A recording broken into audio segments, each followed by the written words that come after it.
Oh, no, for sure. I mean, look, this was, and I think that's what makes this decision such an important and a big one, that this was done outside of an OPEC meeting, which also, by the way, clearly shows a lot of cohesion within the group, and the fact that the group, or at least the ones that cut voluntarily, came together, right? There's often in the media a lot of talk about, oh, this was just Saudi Arabia. It wasn't. It was genuinely a collective effort in that sense. They are obviously worried about all the exogenous factors, which is what we have kind of written about quite a bit as well.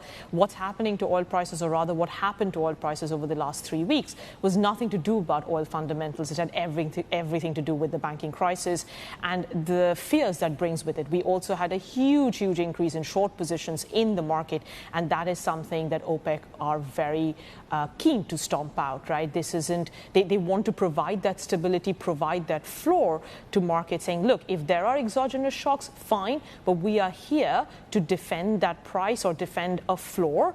And I also think, and having spoken to them through the course of the night here, I do believe if the market over tightens or exogenous issues or shocks fade, they will reverse this cut down the line. So this isn't like set in stone for the rest of the year, but very clearly defending a floor.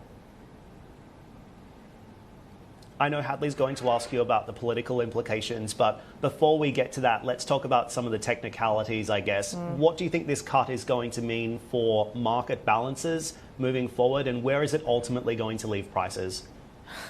It's a great question, and the reason I laugh is because right now our second half balances look insanely bullish, because we've taken out 1 million barrels per day of supply from our balances.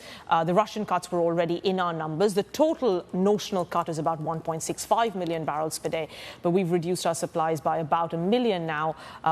Like I said, Russia was already in our numbers. That means our Q3 stock draws are well north of 2.5 million barrels per day.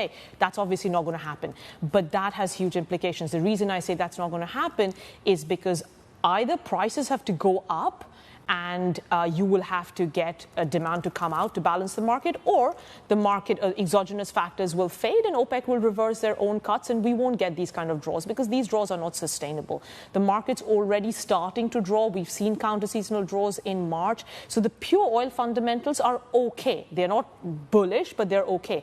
But as long as the economy is holding up, now that's a big if. Now, if it doesn't hold up, then of course we won't get those draws either, because OPEC's cuts will prove to be the right call in terms of being cautious and being ahead of time. So I think, again, a lot of uncertainty, but if the economy holds, we've already got a mild recession baked into our numbers, then it is looking like a very bullish second half of the year.